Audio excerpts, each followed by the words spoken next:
If you were to take a closer look at the cars that Audi has recently launched in the Indian market, then you will start to see a trend. The recent cars include the likes of the Audi Q8, the RS Q8, the Audi RS7 Performance and the Audi A8L. The trend that I'm talking about is the fact that these cars are the most luxurious cars and perhaps the fastest cars that Audi makes worldwide. So it's clear they're catering to those who want nothing but the extreme luxury and performance from their cars in the Indian market. Now, however, they have switched to the other end of the spectrum as they've come out with the most affordable offering in the Indian lineup. That offering is called the Audi Q2, the one that we have with us today. So today we're going to find out what does it bring to the table.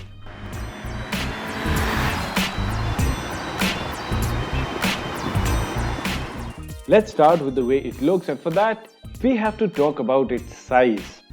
You see, every single design element in the Q2 works towards giving it the look and feel of a bigger SUV, but in reality, it is not that big. Honestly, it's more of a generously sized hatchback than a proper SUV, but then again, that's not a bad thing because what you get is a sporty looking package with good enough ground clearance to tackle anything that comes your way and a car that's easy to park. Although do keep in mind that while the height isn't all that tall, the width is quite a lot. In a strange way, it gives the car a muscular stance. Now let's talk about the interiors. Well, the Audi Q2 as compared to other modern Audis out there right now has started to show its age. You see, this particular model came out in 2016. There is a facelift out there right now, but that's not the model that we are getting in India. So in comparison to other Audis, the dash does look a little bit dated, but nevertheless, it's a really nice place to be in because the quality of materials used and the build quality is really nice. You've got these rotary AC vents, which are really nice to use. You've got this really premium feeling knobs for AC control vents, and in terms of ergonomics, it's a really comfortable car to be in. You also get some goodies like wireless charging over here and a fully digital instrument cluster that can double up for many things. It can become basically an entire map, and that is a feature that I absolutely love. But coming to the part where I said that it has started to show its age, well, the infotainment system that you see here is actually not touchscreen, and you now have a natural intuition to go and use it with your finger. It doesn't happen. You have to do that with the controls over here, and I think that's a bit of a bummer.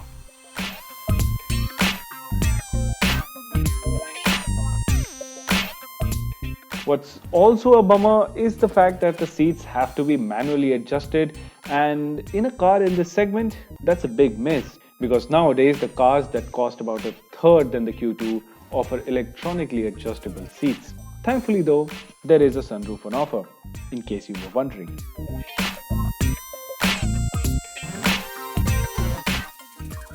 Now coming to the back seat of the Audi Q2, well, in order to give you a reference of space, my height is 5'10" and I've set the driver's seat as per my driving position.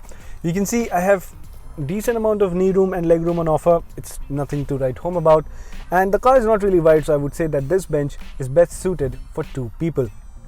Other than that, you don't get a rear AC vent, but you don't need it because the car is not that big, and you have 2 USB-C ports, and I think that is good future-proof thinking from the part of Audi because, well, all devices are going to be USB-C in the coming years and you keep cars for years, so I really don't have a problem with that.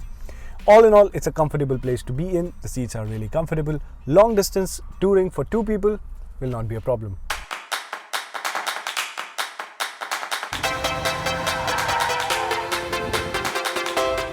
Which brings us to the best part about the Audi Q2, which is the way it drives. Given the size of the Q2, you would expect the engine to be small, but that's not the case at all because it is actually powered by a 2-liter 4-cylinder turbocharged petrol engine that makes a lovely 320 Nm of torque and 190 PS of power. Now, just to give you an idea, this is the exact same engine in the exact same state of tune that also powers the massive Volkswagen Tiguan Allspace, which is meant to sit 7 people on board. So the result is quite pleasant, of course, because this engine makes the Audi Q2 a lovely car to drive. The car is so quick that it will do a 0 to 100 km/h sprint in just 6.5 seconds. and will go all the way to over 220 kilometers an hour. Helping its case in terms of performance is a 7-speed dual clutch transmission, which is quick with the gear changes and gets the gear as well as the timing of the shifts spot on. Additionally, the Q2 also gets Quattro all-wheel drive system to make it even more capable. That's not it. The suspension and the chassis setup is on point as well, which makes the Q2 great around corners and very responsive during spirited driving. The brakes also have good bite and feedback, and the fact that the Q2 has a good ground clearance basically means that the Q2 is one of those luxury cars that you can drive fast without worrying about the roads. However, as is the case with most Audis, the steering lacks feel and feedback, and that's a shame really. Because if this was good too, then the Q2 would have very well become one of the most fun to drive cars that you can buy in India.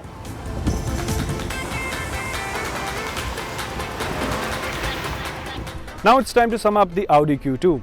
At this point, we know everything that we need to know about the car except for the price. And when you put that thing into the equation, well, making sense of the car becomes a little bit tricky. You see, the Audi Q2 starts at 35 lakh rupees ex showroom, and there's no way to sugarcoat it. This is a really steep price tag for a car this size, especially in the Indian market where value is seen in the size of the car. But there are some scenarios where it makes sense. If you want yourself a second or a third car which is smaller in size, is still fun to drive, and you want to stick to a premium brand, well, perhaps then the Q2 will make sense to you.